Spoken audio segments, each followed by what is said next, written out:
Tonight on 7 News Tasmania, a brutal assault caught on camera, 4 charged over a vicious armed robbery at a Moona business. Backbreaking pressure uncovering a systemic crisis in our ailing health system. An urgent rescue mission underway to recover a crashed plane as Iran's supreme leader vows revenge.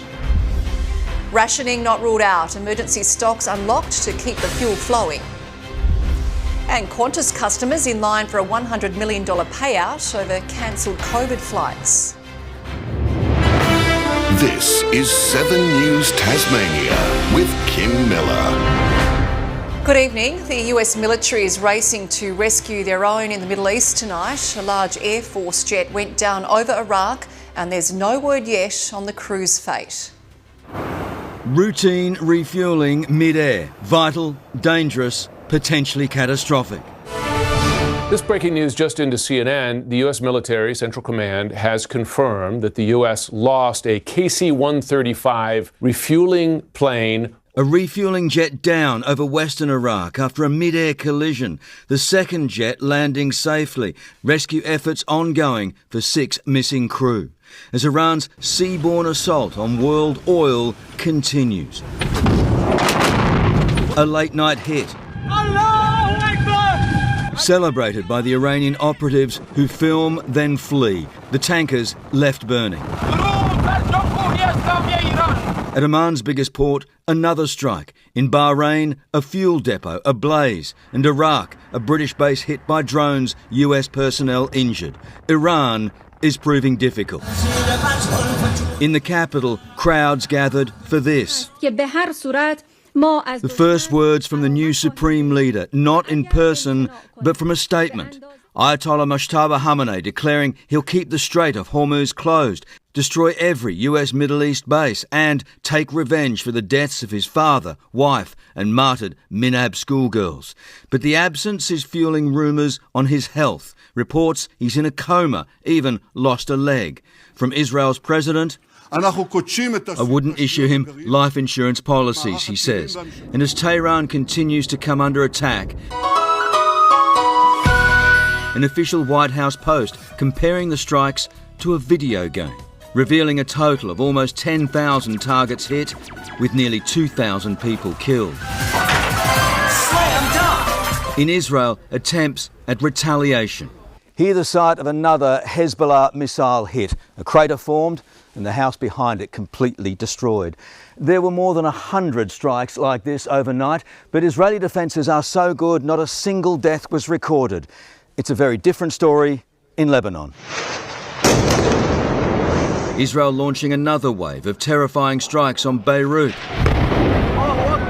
Its largest to date, 700 so far killed, 800,000 displaced. As international anger grows, what I see here is a murder attempt. Israel's former Prime Minister tells 7 News he's unapologetic. You're losing world support. I'd rather live and be a bit unpopular than be extremely beloved but dead. But as we're filming, there's report active shooter at the temple. News of the attack on an American synagogue just months after Bondi. And despite fears it will worsen, so for you, it's not going to stop. You're just going to keep going. Not defending your own people is the most immoral thing possible. Giving in to terror, giving in to murder is cowardness. The impact's moving well beyond the region. And Chief Reporter Chris Reason is in at Tel Aviv. Chris, Iran-backed insurgents now claim to have shot down that US aircraft. Good evening, that's correct. The Islamic resistance in Iraq has now claimed responsibility for the downing of that KC-135 using apparently a surface-to-air missile. Here in Israel, we can show you where the surviving aircraft touched down safely. This airport is where most of those refueling operations are based. Now, we know that there's a search and rescue operation underway at the moment. It is unknown if any of the crew did manage to survive. Now, CENTCOM, Central Command, has issued a statement saying that the downing of the plane was not a result of either enemy or friendly fire. But what we do know is that these planes often fly blind in very congested conditions down extremely narrow flight paths. OK, Chris in Tel Aviv, thank you. Well, to local news, and severe pressures in our public hospital system have been laid bare in a new report by the state's peak medical body. It's prompted renewed calls for a shake-up to health funding. Backbreaking pressure and a system operating beyond capacity. That's the alarming diagnosis of our public hospital system from the Australian Medical Association. It's not okay. Clearly, we now need to see some accountability for it. Their latest report finding performance declined across every key indicator below national benchmarks. From Category 3 patients being seen on time to surgery wait times, all falling short last financial year. This actually reflects what our patients experience in the hospital, and it reflects what our staff are telling us. It found emergency departments remain under strain, with only 38% of Category 3 or urgent patients seen within acceptable time limits. That's down 5%. Staff are under immense pressure. People are getting delayed treatment or not getting the treatment they need at all. Experts calling on the federal government to step up when it comes to funding. The federal government needs to start talking to our state government about how we fund the health system going forward. As is the Premier, saying the state government does too much heavy lifting in neglected areas of the health system. I'm talking about the provision of primary health care. I'm talking about access to GPs, access to bulk billing. As those on the front line continue their push for better conditions.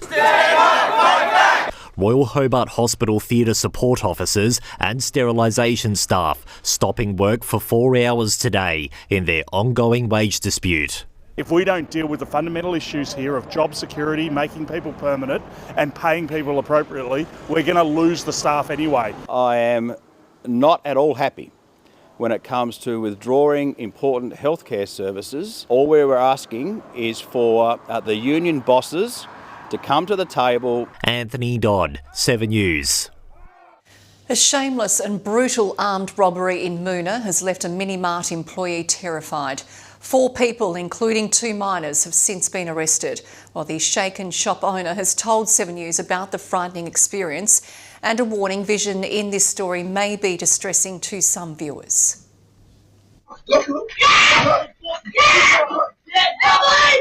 Punched, kicked and beaten with bottles. An unexpected end to his first week of work for the employee who recently arrived in Tasmania from Perth. A bullet on my head and on my nose, and when I am feeling very pain at the moment. It unfolded last night when teenage boys, 14 and 16, demanded cash and lighters from this Millar Mini-Mart. Denied, they later returned with 2 older men to unleash a violent assault. One wielding a knife. The worker rushed to hospital, suffering face injuries. But don't do any kind of like in a store, please. I request you, you are my brothers. And they said, don't call us brothers, we are not your brothers. 2 young teens, along with a 19 and 20-year-old, were arrested this morning after police searched 2 Claremont properties. They've now been charged with aggravated armed robbery. The employee rightfully shaken and calling for police to provide a stronger presence to stop this kind of situation from happening again. That mirrors calls from local politician Beck Thomas. How many assaults, how many violent incidents do we need to occur before we stop referring to them as isolated incidents and we recognise the significant impact that they have? For this worker though, I'm a bit scared. I want to work, but I can't. Billy Gibbons, 7 News. Well, a gunman has been killed after ramming a car packed with explosives into a synagogue in Michigan. The temple also houses an early childhood centre, but thankfully all the children made it out safely. This is a deeply disturbing and tragic incident, a targeted act of violence against the Jewish community. I will not be able to provide additional information at this time on the subject or his motive. The shooter exchanged gunfire with police and was shot dead. 1 other person was injured, but not seriously. Thousands of Qantas customers will be compensated for the airline's mishandling of COVID flight credits. The Flying Kangaroo will fork out more than $100 million as part of a class action settlement. When planes stopped, so too did refunds. 6 years on, it's cost Qantas dearly. The airline agreeing to pay customers $105 million to settle a class action. The equivalent of flying Sydney-Los Angeles business class more than 15,000 times. Lawyers will now decide how the compensation is divided. For typical customers, these are amounts in the hundreds of dollars, potentially higher for people with larger flight purchases. If you had a cancelled Qantas flight between January 2020 and November 2022, you're automatically in the class action. The airline knew it was coming and put aside $55 million. The final figure, almost double. There certainly are other issues that airlines are facing at the moment, which will probably be a bigger financial impact. The settlement is the last of what the airline calls legacy payouts. Illegal sacking of ground handlers cost $210 million in penalties and compensation. Selling so-called ghost flights that were already cancelled, $120 million. All up, almost $500 million in corporate clangers. $105 million is a very significant sum, and we're very pleased to have settled the case for that much. Investors didn't mind, the share price barely moved. Qantas eventually got rid of expiry dates on all COVID flight credits. Virgin didn't, and about $90 million of those flight credits expire at the end of June. A similar class action against Jetstar is underway. Blake Johnson, 7 News. Well, Nick joins me now with a look ahead to sport, and it's been a smashing return to first grade cricket for one team, Nick. Yeah, they're on the verge of a very triumphant return, Kim, as the Kingborough women play Sunday's grand final 5 years after dropping out of the competition. Business or personal inside the Dogs and Giants fiery feud. And why 40 hours travel to Devonport is worth it for this Paralympian will be revealed later in sport, Kim. OK, thank you, Nick. We'll see you then. Well, skyrocketing petrol prices are sparking renewed interest in electric vehicles, and some dealers have seen sales spike. That's next on 7 News Tasmania. Also ahead, a politician dodges death and a bullet after a point-blank assassination attempt. And eager art enthusiasts camp out for a chance to get their hands on the works of an acclaimed local painter.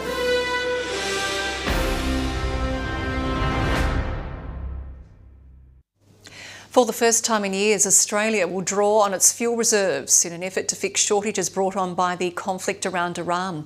The Federal Energy Minister announced the measure today, freeing up hundreds of millions of litres of petrol and diesel, but significantly cutting the national stockpile. The Energy Minister acknowledges he's now dealing with a crisis. There's a war. I think war ticks the boxes of a crisis. Well, the national crisis is this minister who has been asleep at the wheel. Chris Bowen ordering fuel importers and refiners release 5 to 6 days of the nation's emergency fuel supply. Diesel stocks down to 2.2 billion litres. The minimum had been 2.7 billion. Petrol down to 700 million litres from the current 1 billion minimum. I've announced a sensible, calibrated relaxation of the stockpile. But he says the release will take time, demanding patience from farmers struggling to get tractor fuel and regional stations running dry. Some want fuel rationed in cities to free up supplies for country stations. It's not that people in the cities won't get fuel, they just have to reduce the amount they're using so there's enough to go around. If you want to advocate petrol rationing, you're welcome to do that. That is not my intention. The average price of regular unleaded in Brisbane, Sydney and Melbourne now pushing $2.20. Adelaide and Perth have copped a near 60-cent price rise since late February. Australia's most expensive metro unleaded is in Darwin. We have called the petrol industry in. We want to set our expectations to them. The International Energy Agency says Iran's blockage of critical trade artery, the Strait of Hormuz, has now brought on the largest supply disruption in the history of the global oil market. As well, reports suggest the supplier of 1/3 of Australia's aviation fuel, China, has ordered oil refiners there to stop exports. For now, Australia has reserves, but if the war drags on, smaller airports would likely be hit first. So the potential impact of this in the regions, as we're seeing in other oil products, may be more severe, and it might come a little bit quicker. That's not good to hear. Well, to Tim Lester now in Canberra. And Tim, the consumer watchdog says it has dodgy retailers in its sites. And Kim, the ACCC says it is already seeing in its analysis some questionable pricing practices from the oil companies since the war began. It says some pump prices have gone up by 18 cents a litre more than the wholesale price in the same period of time. That planned meeting between the watchdog and the fuel companies is set down for next week. And the government, of course, says up until now, foreign oil deliveries have been arriving as scheduled. 7 News spotted this Malta-flagged oil tanker heading into Fremantle late today. Kim. Looks like Christmas present. Thank you very much there, Tim. Tim Lester in Canberra. Well, skyrocketing fuel prices could have a domino effect on the Australian economy and the Reserve Bank's calculations on interest rates. A local economist is predicting mortgage holders could be hit with an additional rate hike should the conflict in the Middle East continue. But it really depends on how the RBA would, respond to the inflation.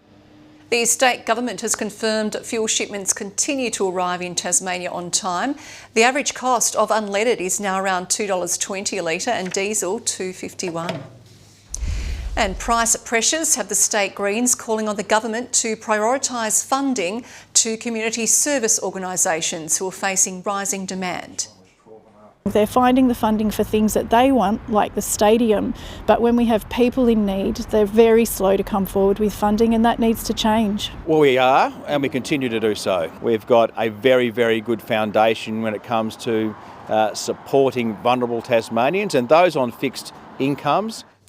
The government says it's delivered on an election commitment to increase funding to such groups. 2 teenagers have been killed after a motorcyclist changed lanes and slammed into their e-bike south of Brisbane. They'd been riding tandem along a dark semi-rural road without headlights. The 15-year-old girl and 16-year-old boy were thrown from the e-bike and couldn't be saved. Education leaders hope they can attract more women to trades, and they're doing it by celebrating those who've already got a start. Built by Her is a program aiming to raise participation by bringing industry leaders straight to the students. Inspiring the next wave of female tradies. Built by Her, a celebration of those already on the tools, with hopes others will follow in their footsteps. Just always go in with an attitude of I can, there's always stuff to learn. Instead of being scared and fearing it, just, give it a go. Young women like Ricky aren't dissuaded despite making up just 3% of trade apprentices. It only took 1 week of work experience to decide being an electrician was the job for her. I had so much fun and I just knew I wanted to do it. It was amazing. Over recent years, Launceston College has seen female students take on construction and electrical classes at higher rates. But other trade units are lagging. An automotive course still hosts an exclusively male cohort. We're actually fortunate that we have one engineering female this year. If these industry leaders have their way, that won't be the case for much longer. We still hear that some of our female staff are the only women in their TAFE classroom, so we're hoping to change that. And for those just starting their careers, they're not waiting for the culture to change to make their mark on the industry. You just don't let other people bring you down, because at the end of the day, you are who you are and it doesn't matter what anyone else says. Aaron Smith, 7 News.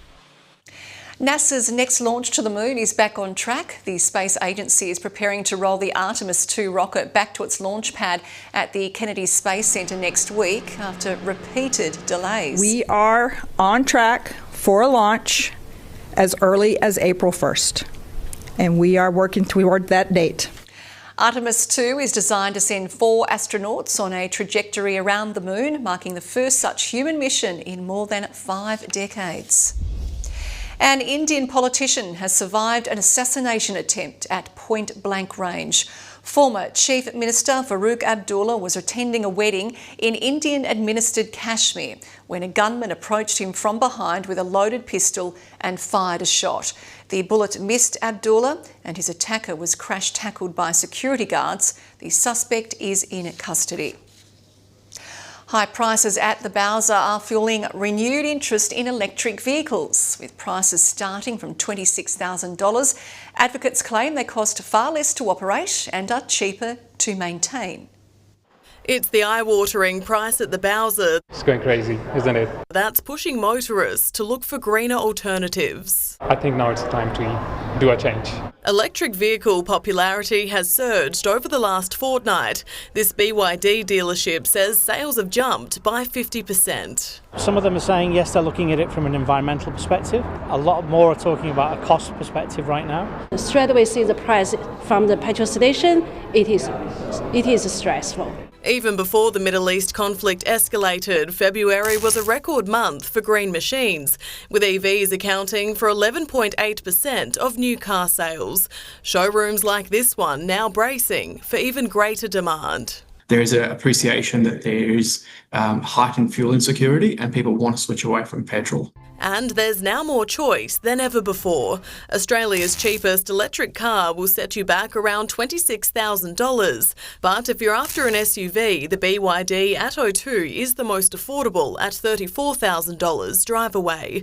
The Cherry E5 will cost just under $40,000, while the Leapmotor B10 rounds out the top 3 most affordable electric SUVs. There's over 150 models of EVs available. And on the road, there's money to be saved. Studies show driving a petrol car at current prices will set you back about 22 cents per kilometre. That's compared to 6 cents per kilometre for an electric vehicle charged during peak times. And it's not just fuel costs you'd be cutting. Retailers say electric vehicles are also cheaper to maintain, requiring less frequent servicing. They claim motorists could save up to $3,000 each year by making the switch. Probably is a better option for me. Madison Stanley, 7 News.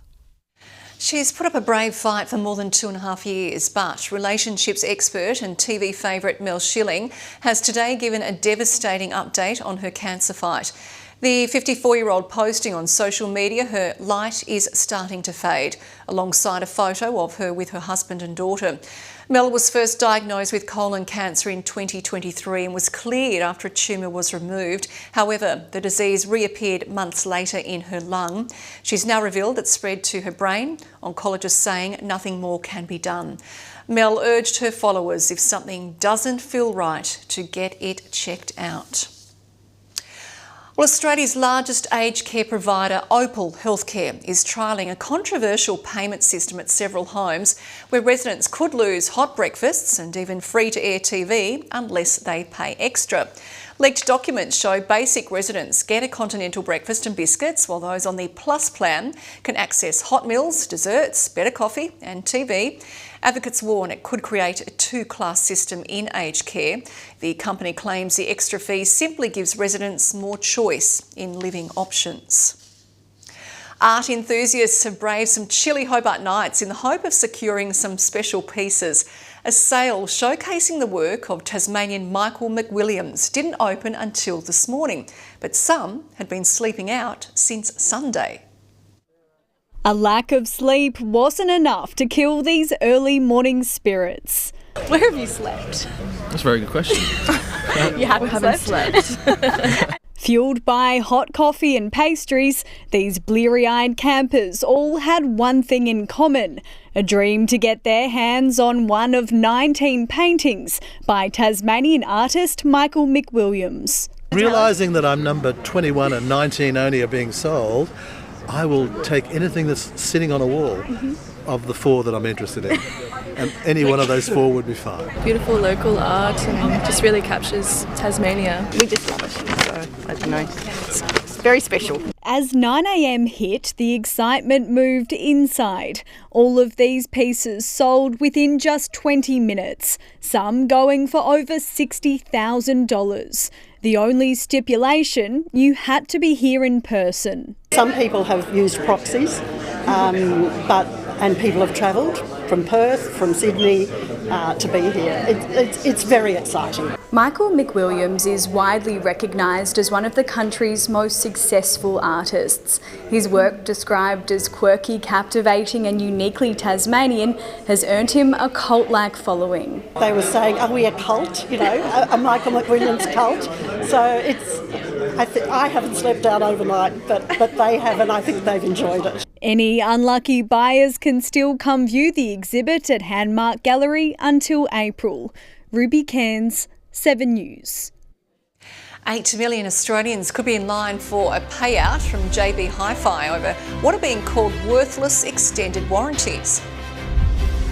And the doors swing open once again on a much-loved South Hobart cafe.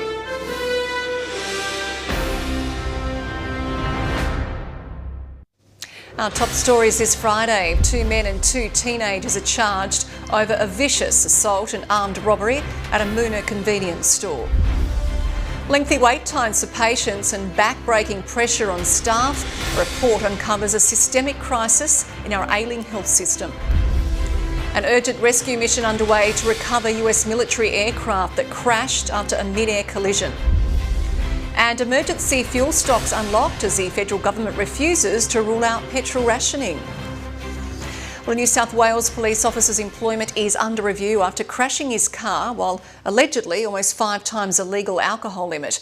Bits of his car were left scattered along the road in Dubbo after he collided with a ute before driving on, bumping into several traffic signs. The 31-year-old senior constable who was off duty allegedly blew 0.232. He's been charged with high-range drink driving. A historic but long-dormant servo in Hobart's Sandy Bay is now refuelling discerning diners. It comes after a stunning transformation which has today gone full throttle. From an old servo to Sandy Bay's newest culinary pit stop, revving up for its first full food service. All we want to do is good coffee, good food, good wine and good service. After more than a year of renovating, the $2 million transformation features space for more than 100 customers, a professional kitchen and outdoor dining, pumping with people rather than petrol. Definitely try our best to keep that history over there. The menu designed by Jed Brown, who boasts experience from Melbourne hotspot Chin Chin. Our kind of favourite style of food and everything that we look at is modern interpretation with a bit of an Asian twist, especially on the brunch menu. Serving a selection of tastes rather than engines. It's a casual diner that you can come into during the week. You're still going to have a great time. The station was run by Vern Reid in the 1940s. His grandson says the former Bowser boss would be pumped. I think he'd be thrilled, actually, because it was such a community hub. And it's already receiving some high-octane reviews. It's good. Food is real good. It's beautiful. Yeah, the guys are doing a great job. Anthony Dodd, 7 News. New landscaping along Collins Street in Hobart CBD will soon be trialled in a bid to improve pedestrian safety and mobility through the city. The upgrades will include a new platform bus boarding extension, new line marking and signage and outdoor dining infrastructure. I'm feeling cautiously optimistic that it will be a boon for the local area. A few adjustments need to be made and we are trying as much as possible to account for those, as well as trying to accommodate for a growing and expanding city. Construction will take place over 6 weeks starting from Monday, costing the Hobart City Council between $150,000 and $200,000. Dozens of positions have been cut from CSIRO's climate modelling teams and environment research unit. Staff yesterday were told 102 full-time positions will be slashed from the unit. The cuts could affect research across the country into the impacts of climate change on Australia's environment and agricultural viability. A wave of unexpected messages from the Supreme Court of Victoria is hitting phones across the country. It's part of a massive class action against JB Hi-Fi, potentially affecting millions. Here's Consumer Affairs Editor Georgia Holland. It looks suspicious, a text or email asking you to click on a link, but it's not a scam and you're not in trouble. These messages are being sent under orders from the Supreme Court of Victoria as part of a major class action against JB Hi-Fi over extended warranties. Lawyers for Maurice Blackburn claim they were essentially worthless, alleging customers were paying for protections that already existed for free under Australian consumer law. More than 8 million people who bought an extended warranty between 2011 and 2023 are automatically included in the lawsuit and could be eligible for compensation. But if you don't want to take part, you have to opt out by May 29th by going to the Supreme Court of Victoria website. JB Hi-Fi denies the allegations and says it plans to vigorously defend this case. A trial is scheduled to begin later this year. Thanks, Georgia. Let's take a look at the day's business and finance news, and it's brought to you by MCMF Investment and Lending. The Australian stock market has closed down, falling to its lowest weekly close since December. The ASX 200 index fell 11.9 points. And a short time ago, the Australian dollar was trading at 70.6 US cents and around 112 Japanese yen. Well, the Glover Art Prize may have named its winner, but votes are still pouring in to decide who takes home this year's People's Choice. The all-important Children's Choice Award is also in close contention, with more than 1,000 students visiting Falls Park Pavilion in the past week. It's definitely hard to pick a favourite. I think I have a top 3. Seeing how artists do different things in their artwork, which makes them win, makes them just, their artwork look different to a lot of other people's. Inspiring these budding artists is especially important for one teacher whose work is on display in Evandale, but he's not convinced bringing his class along will actually give him the edge in the final tally. I reckon they'll choose what they like, and they're not going to be swayed by anything I say. Both the Children's and People's Choice Awards will be announced on Sunday. A citrus stealer has been caught on camera loading up on lemons from a neighbour's tree. But up next, what are the rules to helping yourself to low-hanging fruit? And keen young footballers break an Auskick attendance record.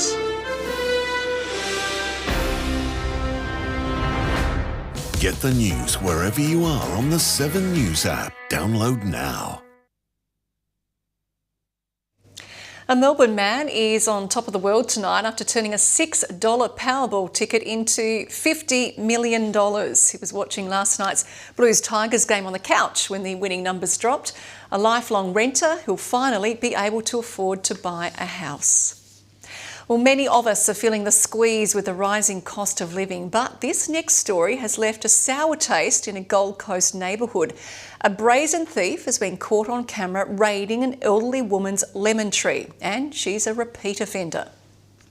A woman picking lemons from the front yard. You wouldn't think anything of it, except she doesn't live here. These aren't her lemons, and this isn't the first time. The notification went off and I was like, what's going on here? And I was like, oh my God, it's the lemon thief. With lemons already stuffed in her pockets, she comes here for 2 more. Not a bad haul for a Friday morning. Seems she's a regular at this Robina home. Yeah, I'd say months, maybe even almost a year. We've seen people lift plants from homes before, even an entire lemon tree. They are a fruit in demand, and they don't come cheap. Coles has them on special, 4 for $5 or $1.80 a piece. These ones ripe for the taking.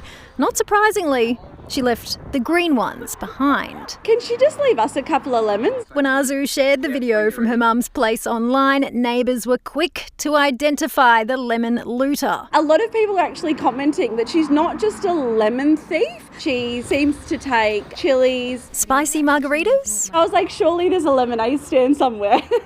Well, generally speaking, anything overhanging council land is fair game, but on private property, it's just stealing. Police say she could be charged if there's a complaint. Just a warning at the moment. I suppose it's proof when life gives you lemons. Be careful, someone might pinch them. Amanda Abate, 7 News.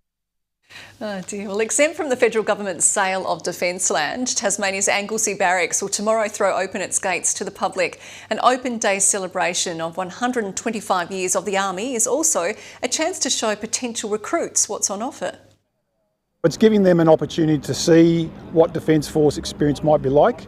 We have the Defence Force Recruiting Centre on station, so they'll be able to answer specific questions about the recruiting process. There'll also be a drone demonstration, a fly past and artillery firing. William and Kate swapped royal duties for brewing duties during a visit to a popular brewery trail in South London. The princess admitted she's limited her alcohol intake after being diagnosed with cancer, but was more than happy to help stir the vat and pull a pint. She also tried her hand at making coffee. William, I made your coffee. Tourists stopped to snap pictures with them on the unannounced visit. 20 cyclists have hit the road for the annual Poly Pedal, riding hundreds of kilometres across the state's south to raise money for diabetes research. The first stop, a visit to a local primary school to spread an important message. A politician-powered peloton for a good cause. Justin Norris has spent most of his life living with type 1 diabetes, but that didn't stop him from forging a 5-year career as a professional cyclist.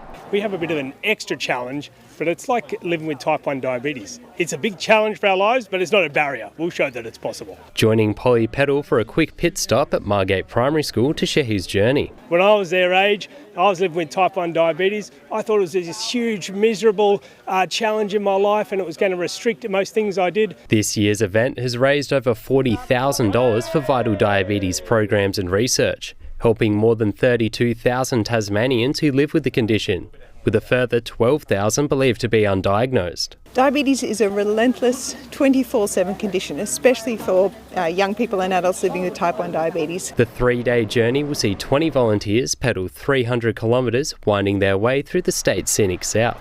Lots of hills, lots of fun, sweat and tears maybe, but we hope to get there, and it's for a great cause. Billy Gibbons, 7 News. It seems Lauderdale Football Club is brimming with future stars, having just broken a Tasmanian record with 285 kids running around in a single Auskick session. The clinics are booming in popularity with young players. They're now aiming to get 300 out on the paddock. We don't need to look outside of our community to look for quality football players. We have quite a number of people that go on to play AFL and now AFLW, so we're really looking forward to hopefully opening up these pathways for these kids. 40% of Lauderdale's Auskickers are girls. The sport is next with Nick. Good evening again there, Nick. Now, there's been plenty of talk about a certain Saints midfielder. Yes, for Ross Lyons shutting down the hype around Asaya Wanganeen Millar Kim. Oscar Piastri's back on track after his Albert Park heartbreak. And after 5 years out of the game, a premiership could be right around the corner for Kingborough.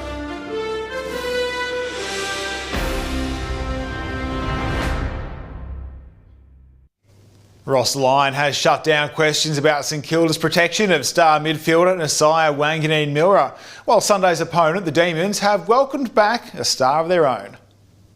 Back on deck with a point to prove. This Demon ready to wreak havoc on the Saints.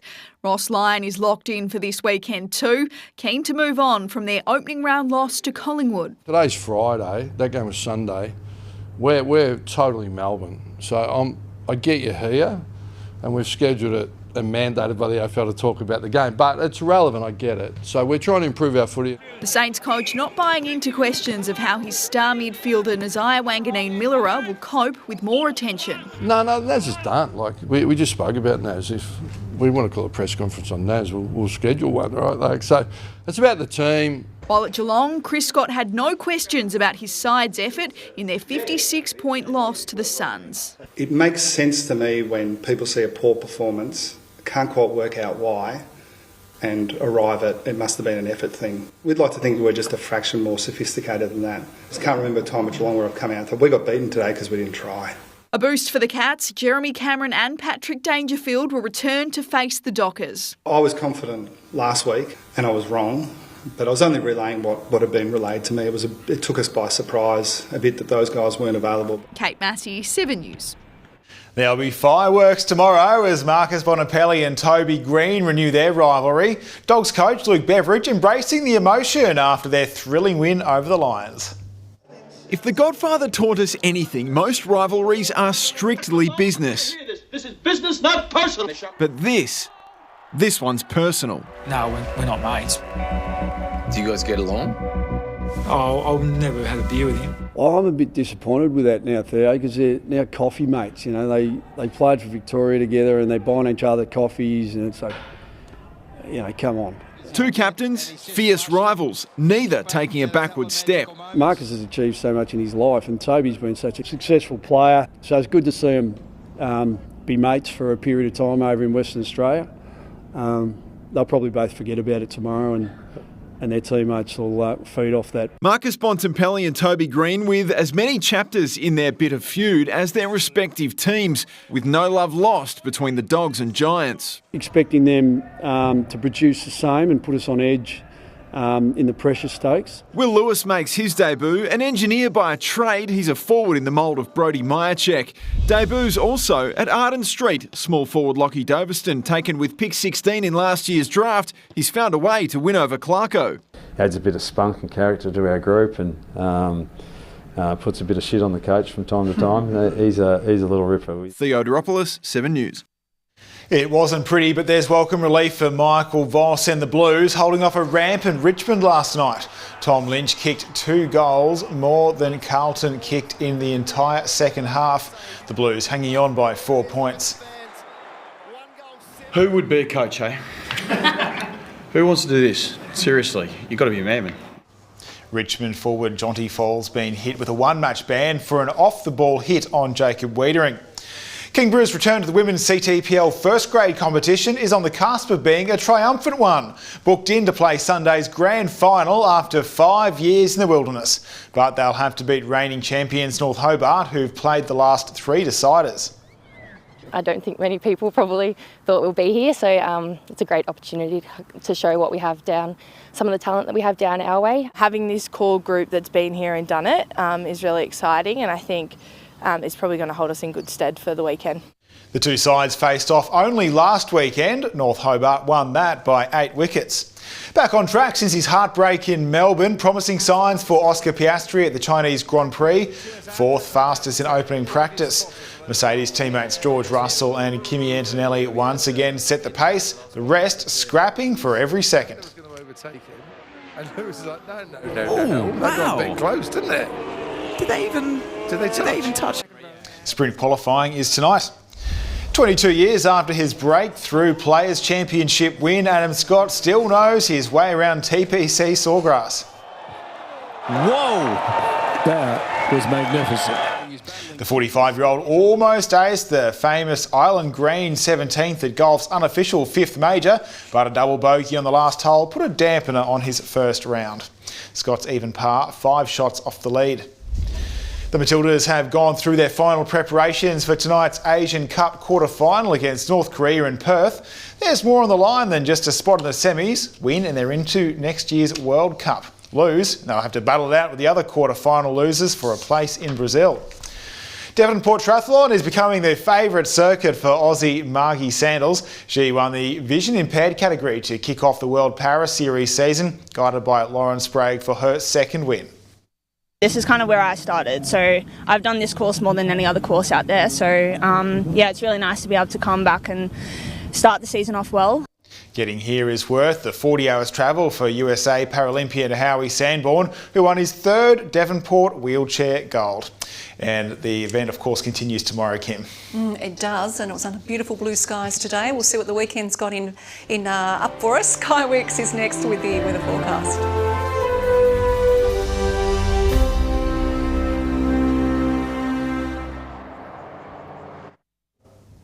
Good evening. Our maximum today was in Launceston. We'll round that up to 23, and below freezing conditions were recorded at Coonunny, Mount Wellington overnight. Devonport and Friendly Beaches 21, 20 in Burnie, St Helens and Hobart.